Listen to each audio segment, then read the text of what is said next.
Adam Dalgleish has learned from the matron, Mary Taylor, that one of the dead nurses, Heather Pierce, was a blackmailer. Meanwhile, Dettinger's widow, Delia, has been warned by the surgeon, Courtney Briggs, not to divulge information which her husband gave her just before his death.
Arnold Dawson? Who are you? I'm working. Chief Superintendent Dalgleish, CID. Not again. Look, I've already given a statement and Yes, signed it last night. May I come in? I don't have to say yes, do I? Well, we could argue about it, but that will waste time. And I'm inquiring into the death of someone I imagine you cared for. All right.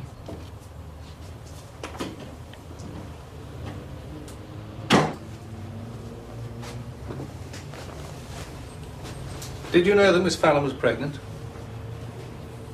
Yes. Yes, she told me. Could it have been your child? She said it was. You don't seem particularly upset. Look, how I feel is my concern. When did she tell you about the baby? A few days ago, at the end of last week. As recently as that? She said she'd been debating with herself whether to keep it or not. I think you better tell me everything you know. But I have, in my statement, remember? Oh, yes, that's fine as far as it goes. Unless, of course, you killed him. Me? That was the question. Of course I didn't. I was here, in London. There you stayed. How did you find me? Those other officers wouldn't even say. There was a typescript of one of your short stories in her room. Bricks and mortar, was it? I registered the name and address, not the title. May I sit down? It was about my parents. At one remove, of course. I wasn't Joe's only lover. Did she tell you about the others? No. I think one was a doctor. We were talking about sex, and she said a man's nature and character were always absolutely revealed when he made love. She slept with a surgeon, she said, and it was only too obvious that most of the bodies he had been used to had been anesthetized first. She laughed about it. I don't think she minded much. She used to laugh a lot, actually. But do you think she was essentially happy? And I know you won't answer who is. I was going to. Yes. Yes, she knew how to be happy when she chose. How did you meet? In St. James's Park last autumn. I was there to watch the ducks and make some notes. I was writing a short story set in the park. She was there too, lying on the grass by herself. One of my pages blew across into her face. I said I was sorry and we traced it together. It was an odd day. Hot, sunless, but blustery. The lake was like heavy oil. That's from your notes. Still true. So we talked, and I asked her back for tea. And then she made love to me. I hadn't expected that, honestly. She told me later she hadn't had that in mind herself either. Some things she just did, she said. Perhaps she was bored, I don't know. And after that? She'd come here on her day off, when she felt like it, that is, not regularly. She'd bring some food, we'd cook it, then go to bed. Did she tell you much about herself? Not really. You never asked? I suppose I did most of the talking. Did she discuss her work at the hospital with you? Almost never. And you never met any of the other student nurses? No.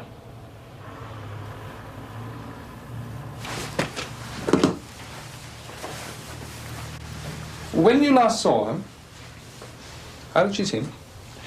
Very determined, really. She decided to keep our baby, you see. Oh, I thought you said she'd been undecided. No, that was before. Now she'd got it clear. I disappointed her, of course. Of course. Well, I couldn't respond. And I couldn't promise to support her and the child. Anyway, she made it quite clear she didn't expect anything from me. Just wanted to see me for the last time so she could tell her baby about me. Unless I didn't feel too wonderful, but what else could I do? My writing comes first. There can't be any compromise. She knew that. Or perhaps she was looking for comfort. Joe? No, she wasn't like that. Well, she needed whiskey to help her sleep. Maybe. Look, I wasn't responsible for her. That was always understood between us. No strings. Look, Superintendent, I want you to find out who killed Joe. But I'm sorry. It's just that I can't allow myself to feel too much. Can you understand that? Can you? She wasn't a young, inexperienced girl needing kindness and protection. She was older than me for a start. Thank you, Mr. Dawson.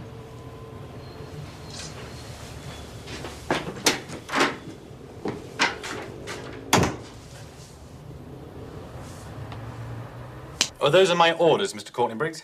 Yes, the superintendent would like to see you here at 12:45. Yes, he's back. He's over in the private ward. I'll tell him it's your half day, yes. Would you hold the fort, Sergeant? I thought you were. It's your turn. And all this bump. Alphabetical order, ready for the boss's radar scan. And you saw Nurse Goodall coming out of Joe Fallon's room at 12:15 on the night she died. You're certain? Yes, because I said I was going to make some cocoa, and did she want some? And Nurse Goodall said no. I must try to get some sleep if I can, she said. Right. Thank you, Nurse Dacres. Matron did tell you about everything else, didn't she? About Mum's coat? Oh, yes, yes. Sister says she's going to let me out this evening. Fine. Only I'm not sure if I can face Nightingale House yet. I'm going to ask if I can stay another night here. I think that would be a good idea. Thank you. The transcripts of the nurse interviews you wanted. Later. Why is it that sometimes there are pieces of evidence you'd rather not have? Because they're awkward. Don't fit a pattern. Yes, but this one does.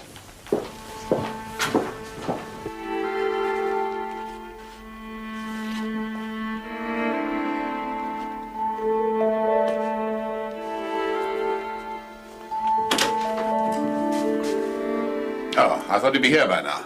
Chief's over in the private ward, sir. Still. Oh, really? I've made myself available. Why can't he? Don't suppose to be long, sir, eh? Take a seat. It better not be. Thank you, Mr. Coles.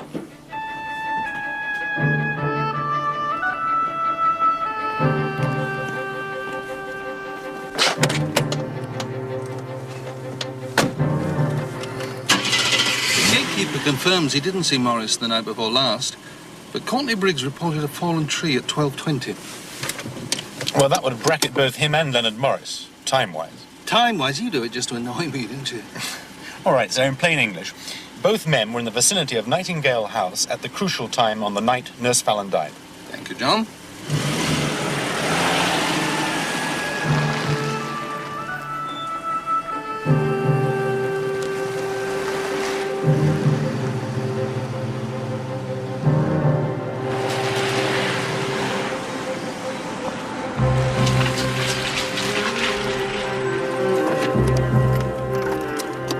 Fallon's library ticket that Sister Gearing told us about. And if Goodall was there when Pierce asked to borrow it, why didn't she tell us about it?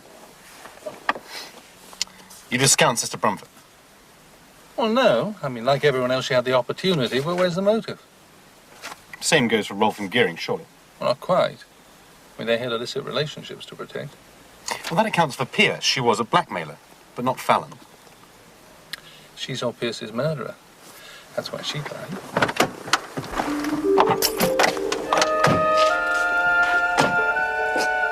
morning. Morning, sir.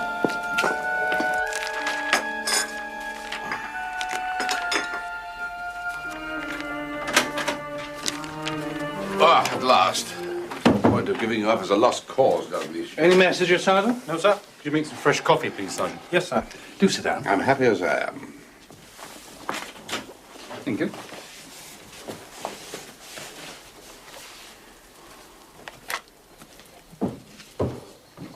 So you collected Sister Brumford from here on the night Nurse Fallon died, after operating on Dettinger for the second time. It seemed appropriate to fetch her. It was blowing a gale, and Martin needed immediate aftercare. Why did you bother to report a fallen tree? Why? Because it was there. Oh, my dear fellow, it was a public danger. I would have thought that was obvious. Any other reason? Does there have to be? You really are the oddest fellow, Dalglish. Well, there could be another reason. In order to establish a time, you mean, with Mr. Coles, our gatekeeper. Yes. You are very wrong. My reporting the tree was entirely disinterested. Social reaction. Public-spirited. Sort of thing that gets sneered at nowadays. Did you know Nurse Fallon? Somewhat, Could you expand on that? if you like. I knew her for a time, in the biblical sense. She was your mistress. I wouldn't put it so formally. We had fun together. She was very good in bed. We slept together pretty regularly until about 7 months ago. Do you disapprove, Superintendent? Did you quarrel when the affair ended? No, she decided that we, shall we say, had exhausted its potential. You disappointed her sexually. We remain civil to each other, Superintendent. I suggest that you and I do the same. Did she approach you recently about an abortion? No, I didn't know she was pregnant. Would you have helped her if she had asked you? Well, that's a difficult question. I would have thought it was outside your terms of reference. She told a friend she knew someone here who could help her. I'm interested to know who. Not me. I'm not a gynecologist. No, but you could have referred her to the appropriate consultant, helped her with the fees. To abort somebody else's child. So she didn't ask you. A past lover who'd remained on good terms. No, she may have had me in mind, but she didn't come to me. I'm sorry. So she killed herself instead. No. Is that a trick question? No, you knew her.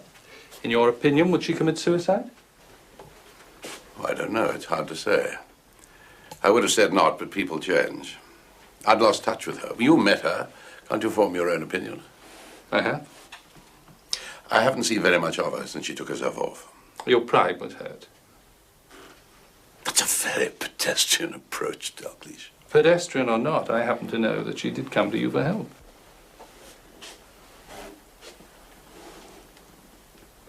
How did you know?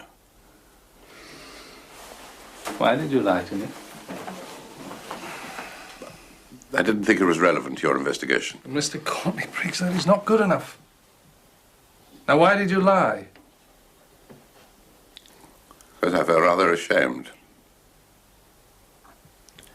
See, I refused to help her. I wish to God I had now. You refuse her an abortion on moral grounds. I'm a surgeon. Saving lives is my trade. Well, that applies to most people in the hospital, and yet 2 nurses have died, not to mention Martin Dettinger, yes? I did my absolute best for Martin. Sir? Thank you.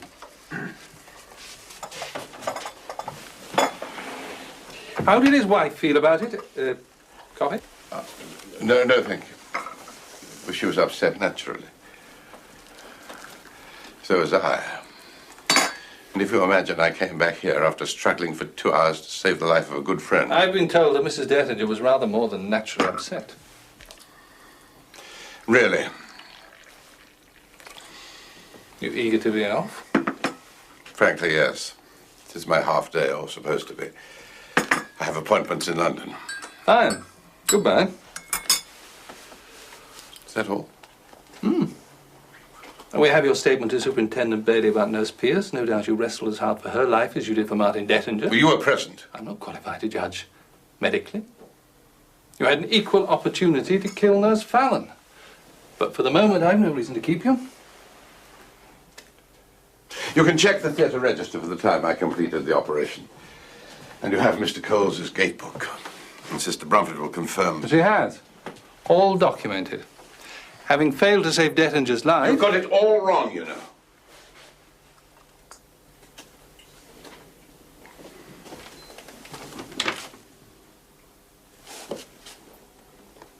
There's no connection with Dettinger, surely. Don't let me delay you. I shall be in London all day tomorrow. But not especially available. We'll contact you if necessary.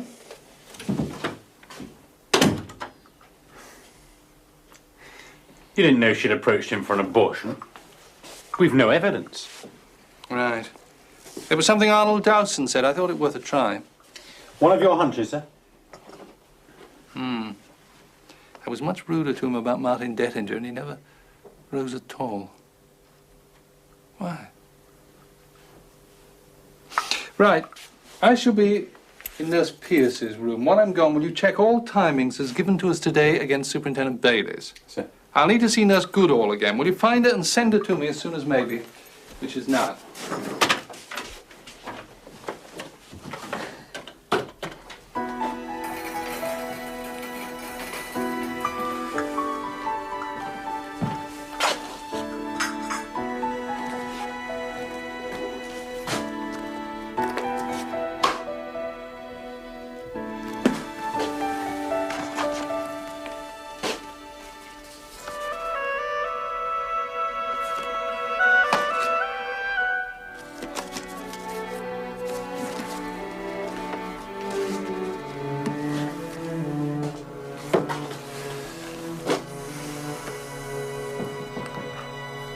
Come in.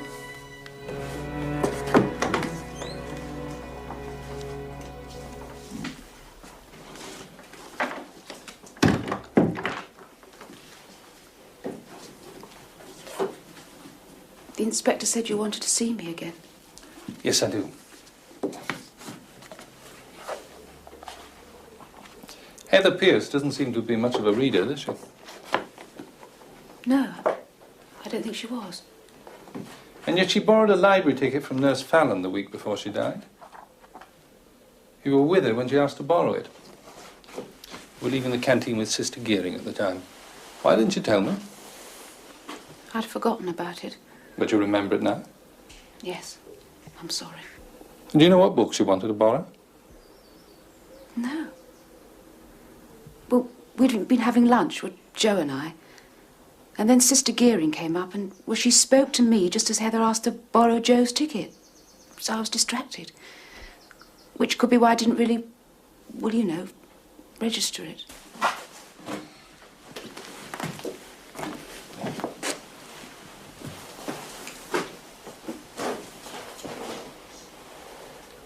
Did Heather Pierce use the ticket, do you know? Well, she wasn't the sort of person to ask for something and then not... Yes. Of course. That's it, yes. What will you think of me? I saw her reading it. Well, I think I must have. It was biggish and glossy with that sort of stuck-down shininess. Laminated. Yes, that's right. It was the night Joe was warded with flu. I came in here to ask her to look after Joe while I went to fetch Sister Rolfe. Heather was sitting up in bed with her hair tied back. When she saw me, she slipped the book under the covers. She didn't want you to see her reading it. I suppose so. Anyway, I was too concerned for Joe. I must be about your worst witness, Superintendent. About average. Well, Heather could be secretive about almost anything. The book isn't here now. And nor went Sister Rolf and I tied it up. Well, you know, after. Well, the police were with us. They made an inventory. I know what's worrying you, Superintendent. You do? If the book's important, then it was here when I saw Heather with it late on Thursday night, but not when we did the inventory of her things. I mean, if it was taken after she died, well, that could be for an innocent reason. But if it was taken before she went into the demo room, well, that suggests someone knew she wouldn't be coming out alive. You told me that Nurse Pierce, just before the demonstration, asked if anyone had taken anything from her room. Of course. She must have meant the book. Nurse Fallon came across here that morning from the sick bay. Oh, not for the book, surely. I mean, she told me it was to fetch the note confirming her pregnancy. She told us that too. I'm sure she was telling the truth. But are you Nurse Goodall? Me? You were seen coming out of Nurse Fallon's room on the night she died at 12:20. Who by? Why did you go in? Well, just to say to Joe... But she was dead, wasn't she? No! Her light was still on. What did you put in the whiskey? She was alive. I went in to thank her for making Gerald and me trustees. I'd been uncertain before. Stay out! Go on. Well, that's all. She hadn't drunk the whiskey when I went in. I don't believe you. She was alive!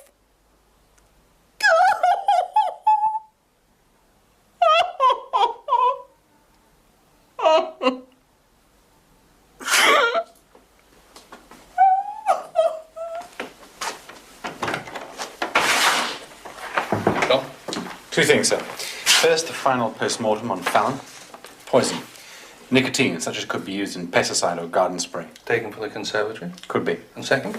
I checked Fallon's personal file. It gave the name of her sister. You rang me? Yes. They confirmed that she'd made Goodall and her fiancé sole beneficiaries and trustees. What we didn't know, sir, was the estate is worth £176,000. Well, she said 16,000 in an old house. Which is worth 160,000 as valued by a leading estate agent in Derby. Thanks. Routine slog, sir. Get Sister Gearing, take her to the conservatory and go through it with her. But if it was pesticide from the conservatory that killed Fallon, it's not going to be there now, is it? It could have been put back. Don't tell her. Just ask if everything's as it should be. I mean, she'll know. She's the horticultural expert round here. No, you tell Nurse Goodall I finished with her for the time being. Right.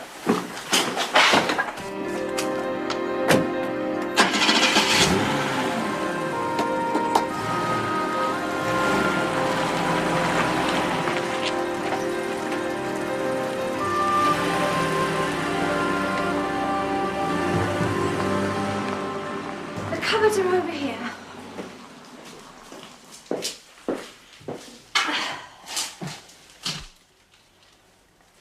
No, everything seems to be there, Inspector. Are you all right?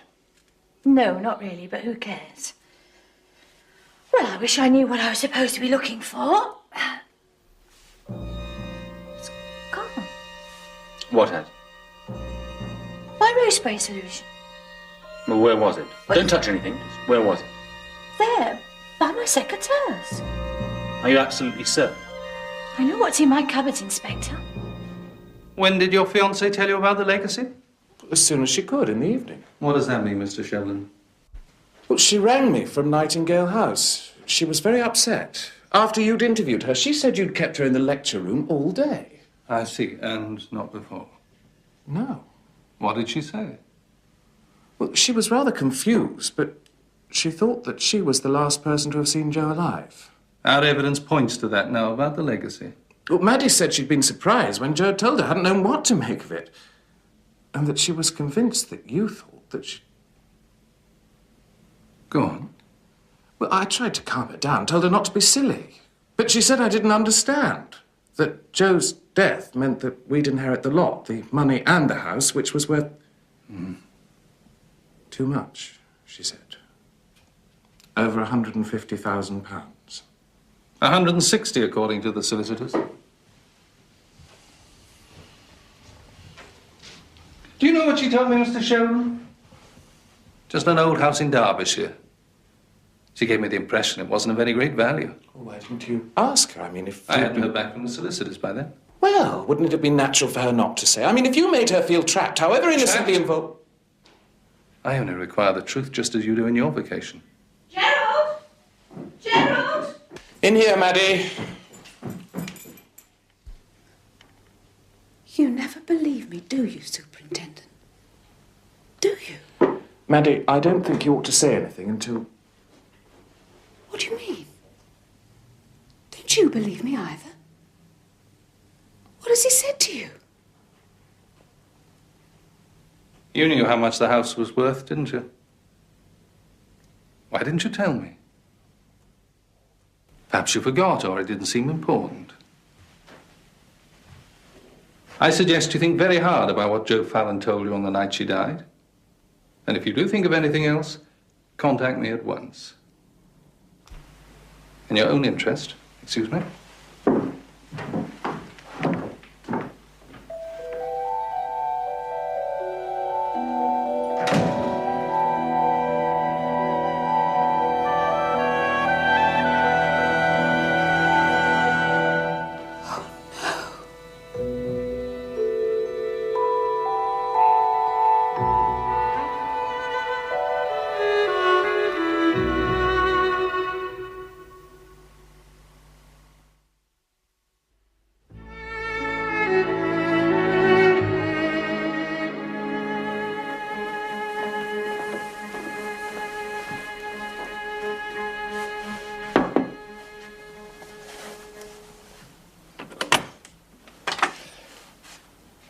Good afternoon. Matron asked me to tell you that she's on her way. She's been held up on the ward. Thank you. I'll wait for her then.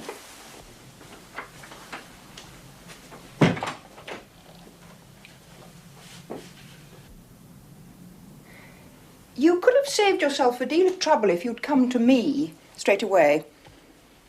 Nurse Fallon committed suicide. First she killed Pierce, then herself. Fallon murdered Pierce. I happen to know she did. So why don't you stop worrying Matron and let the work of the hospital go on? There's nothing you can do for either of them now. They're both dead. If you have proof, you must tell me. It's your duty not to withhold evidence. What you call evidence and what I call evidence may differ, Superintendent. But I know. Oh, yes. Why do you think Nurse Fallon came back to Nightingale House that morning with a temperature of 40.4? She told us why. And you believed her? You may be convinced of what you think you know, Sister Brumpet, but I'm not. You men always make things so complicated. Fallon killed Pierce. It's that simple. And there's no doubt she had her reasons. You'd better sit down. Did you like Nurse Pierce? Or Nurse Fallon? No. No? Nor dislike them. I don't believe in having personal relationships with the student nurses. Like and dislike don't come into it. They're either good nurses or they're not. And were they? Fallon was better than Pierce, more intelligent, more imaginative. She wasn't an easy girl, but the patients liked her. Some people thought her cool, even uncaring, but you wouldn't find a patient who said so. Pierce tried too hard. She was always thinking of the impression she made. Silly girl, fundamentally. But reliable. She always did what was correct. Fallon did what was right. That takes instinct as well as training. You wait till you're dying, Superintendent. You'll know the difference. I dare say. I'd have thought you'd value obedience or discipline before imagination. They come first, of course. It's only when the obedience is automatic, the discipline accepted, even welcomed, that you learn the wisdom and courage to step outside the rules when the moment comes. That sounds like something Matron said. We think alike. You trained together, I believe. Yes, after the war. Good afternoon, Mr. Dalgleish. Good afternoon. I've told the superintendent how busy you are, how little time. We must make time. I'm sorry to have kept you. There's been so much disruption. The hospital work needs to get back to normal. You seem to take death very calmly, Sister. Of course I take death calmly. If I didn't, I couldn't do my job.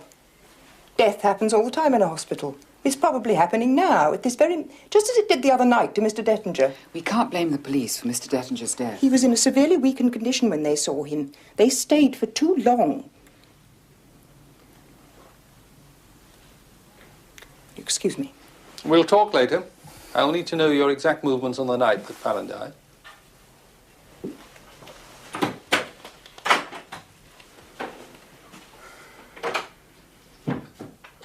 Why didn't you tell me that Nurse Dacre saw Madeline Goodall coming out of Joe Fallon's room? I know, because I couldn't believe... What? That Nurse Goodall could have done such a thing? Of course she couldn't. And you were acting in loco parentis. Yes. And please don't lecture me, Superintendent. You suppressed evidence, Matron. Oh, please. I know Madeline far better than you. Joe Fallon died between midnight and 1:30. Nurse Goodall said she saw her alive at 12:20, but then she would, wouldn't she? Do you believe she did it? I have to investigate every possibility. You delayed that process. That's obstruction. Done with the best of intentions. I notice you haven't answered my question. There was motive, opportunity, and a key witness. I don't have to believe anything. But I thought you considered the two deaths were linked. And I really don't It's one see... hypothesis among several. If it's proved, then I agree with you. Nurse Goodall is unlikely to have killed Nurse Pierce. But if not, well, then we must see. I'm sorry. May I offer you some refreshment? A cup of tea? Yes, please. I'll see if the kettle's boiled.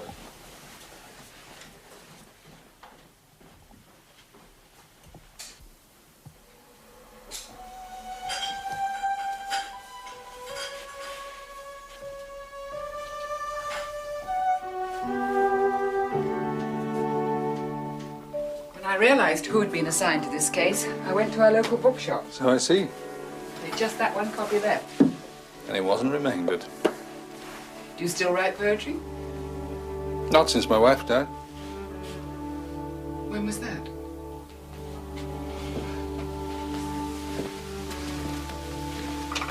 Wouldn't she be sad that you stopped? I don't attribute feelings to the dead. Some lines stick in the mind. The victim's invariably unrecognizable, even to those who knew him when alive. Especially to his murderer he changes, becomes a thing for lies to cluster on.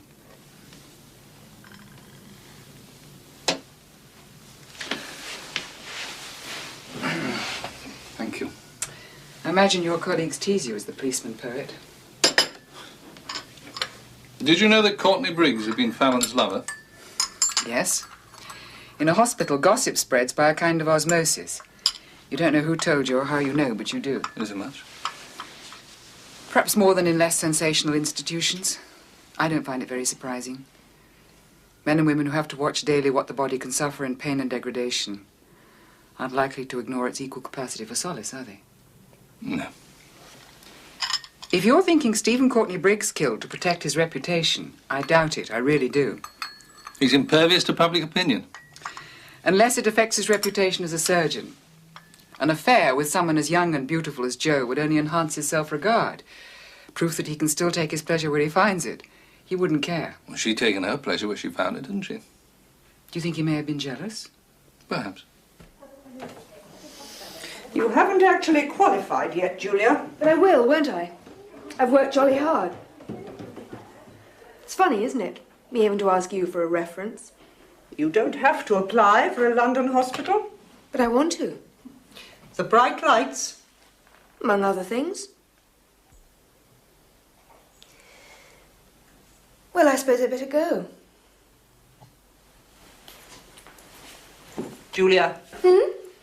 I'll give you a good reference. As a nurse, you deserve it. Super. Thank you, Hilda. We won't be seeing very much of each other after this. I suppose not, once I've taken my finals. What's the matter, Hilda? You're not angry with me. I think you'd better go.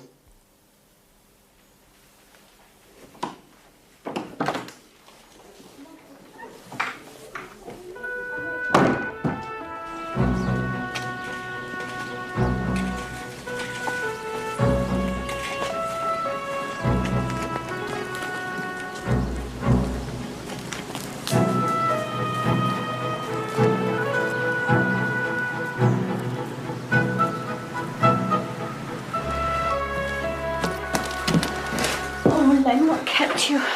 Why here, Mavis? Because it's private. What is it? What's the matter? Len, it was the rose spray. That solution you made up. That's what was used to murder Nurse Fallon. The police took me down to the conservatory to confirm it. The bottle wasn't there. But they can't think I took it. Well, they could. We both knew about it. Well, yes, I know, but or even me, so... or both of us together. After all, you did leave your bike in the conservatory. Yes, of course, but... Oh, no. So we must think what to do. It isn't only that. There's another thing, too. What? Your birthday card. I suddenly realised this morning. Well, what's my birthday card got to do with it? Did you keep it? Yes, of course. Then get rid of it and burn it. Why? Look, for heaven's sake, Mavis, I delivered it myself, didn't I? And I popped it into your pigeonhole the morning of the demonstration. The day Nurse Pierce was poisoned. Don't you see? If they find out I was in Nightingale House that morning, as well as when Nurse Fallon was murdered... Yes, I see. So you must destroy that card. All right. But that doesn't deal with the rose spray. You said yourself it was dangerous and less diluted, and even then I was to mind my eyes. Yes, right. So we must think what to do. Think, Len. I'm trying to. Well? Please. I don't know. We'll just have to leave it. Can't. Look, I've got to get back to the lab. There's a lot of work to be done. But Len... Just destroy that card. Don't tell me what to do. The house was built in 1880 by a local string and rope manufacturer called Nightingale. Oh, so it has nothing to do with Florence Nightingale? No. He lived here with his wife. It was a childless marriage. In June 1884, the body of one of their maidservants was discovered, hanging from a tree near the house. When it was brought down, it was found that this 19-year-old girl, an orphan taken in by Mrs. Nightingale, had been systematically ill-treated, tortured even, over a period of months. Well, didn't any of the other servants notice? I think you must be incapable of going off duty. This was 100 years ago. I'm sorry. We become what we do. Yes. Anyway, Mr. and Mrs. Nightingale died in prison. They were lucky to escape hanging, given the date. I suppose so. The odd thing was that at the trial, all the other servants testified to their being just and considerate employers. Sounds like a case where a child is singled out from many to be ill-treated. Yes, a scapegoat. Anyway, the house was sold and bequeathed to the hospital. There's a story that Nancy's ghost, that was her name, can be heard weeping among the trees at this time of year. Can't say that I've ever heard this phenomenon. We try to keep it from the younger students. It's never been a happy house. You're still with us, Superintendent? Thank you, Matron.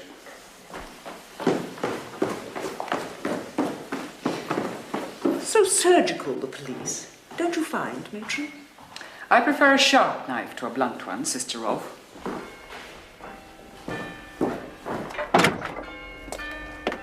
Look what your lot did. You're more ex-Smith, aren't you? You can't push this one on me. I wasn't here. They said they'd send someone to help me. Have they? No. You were cleaning Sister Rolfe's room the day Nurse Pierce died. That's right, but since then I've been over on the private ward, in the main building. I've only just been put back here, more's the pity. Anyway, I ain't answering no more questions. I had enough from the other one, bugger him. Superintendent Bailey? Yeah. The way he looked at me went on and on. He told me you had nothing to do with Pierce's death. I'm sure he's right. Reckons he's number one, though, doesn't he? Well, he is round here. Oh, that surgeon, you know, Mr. Double Barrel, we call him. Courtney Briggs? Yeah, reckons he's a real lady killer. But he didn't get far with that woman day before yesterday. I was clearing up in the corridor. Where? I told ya. Private ward, outside Sister's office. He was with Sister Brumford. Oh, God, you are slow. That weeping widow. She didn't half carry on. I heard her right through the door. She kept shouting, "You killed my husband, I'm not paying." And he kept shushing her over and over. Did you see the woman? No, not then, just heard her. She was shouting, "This ain't a hospital, it's a concentration camp." What? You sure? Are you sure that's what she said? Yeah. Well, I told you I was outside the door. Right, come with me. Oh, no. Your evidence is important. I need it in writing. Oh, no, I don't want to write nothing down. Don't worry, my inspector will do that. No, look, I don't actually want to Maura. try.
Chief Superintendent Dalgleish, I'm expected.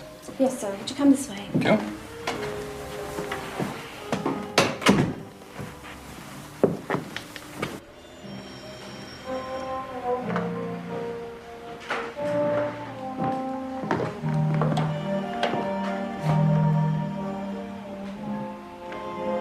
Madam.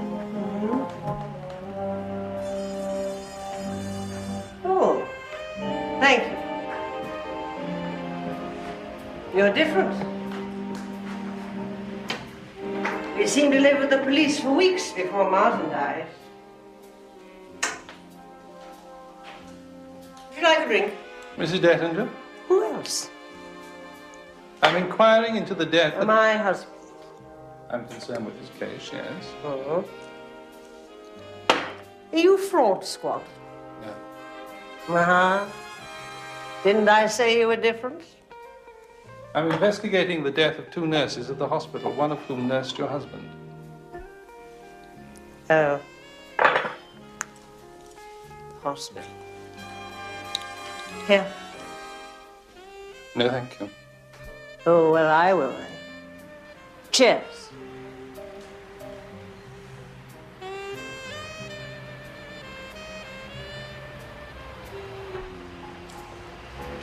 What did you say your name was? My maid told me, but I forgot. Dalgleish.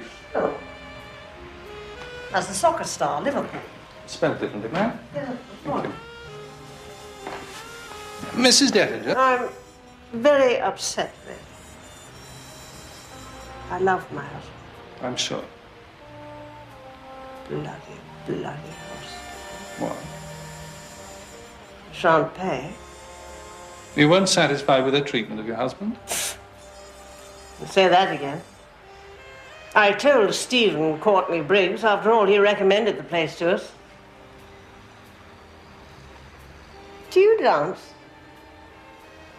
Not really, no. Of course you can. I shan't answer any more of your questions unless you dance with me. What did you tell Mr. Courtney Briggs? No, I insist. Look, I only tread on your toes. Here.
Turn up the music.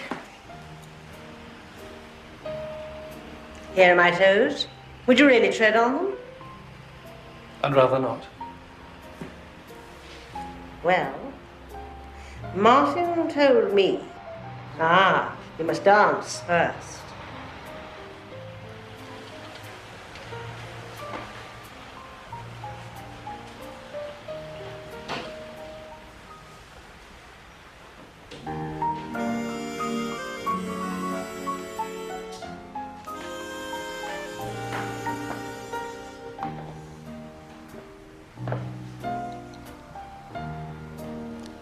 Martin said he recognized one of the sisters. Which one? Ah.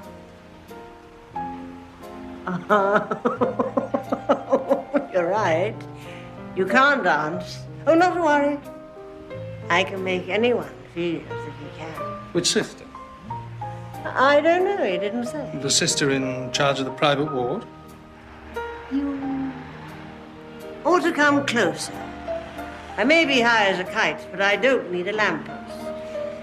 Now, that's better. Much.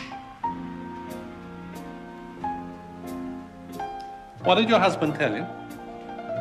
Afterwards. No, no. Oh. I need another drink. All right.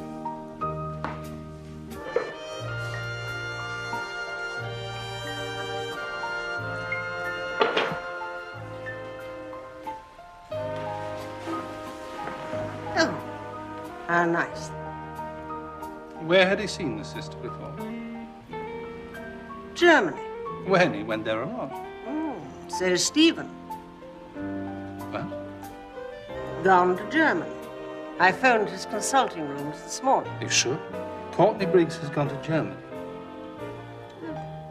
So they said. Hold on. I've spilled it. More of them. Where in Germany had your husband seen a sister before? Felsenheim. Say that again. Felsenheim. When? At the trial. After the war. Bed now. Take me to bed. Martin will understand. All the answers. In bed.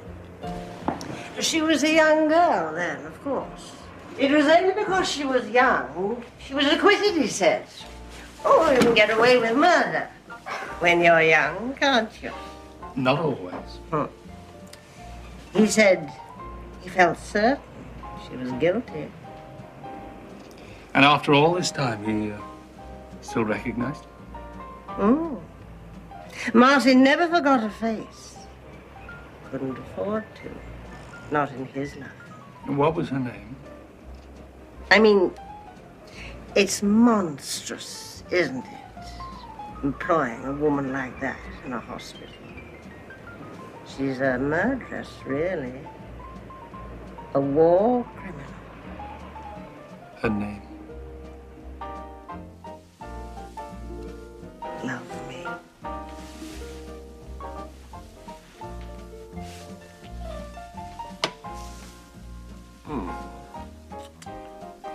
What was her name? Irmgard. Oh. What a nice ear.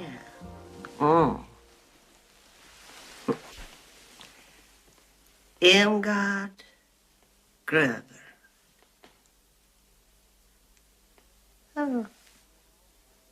Is there no more music?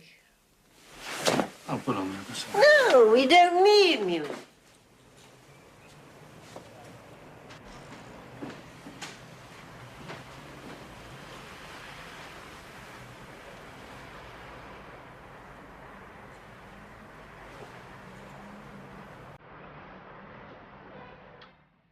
Don't be long, dear. I adore the blue tango, don't you?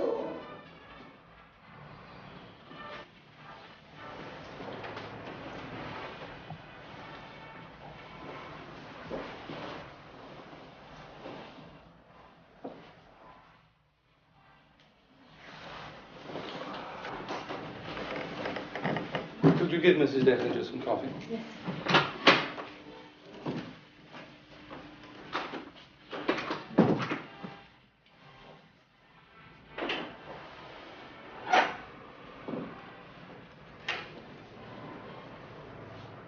He's gone. Yes, madam.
Sister Rolfe.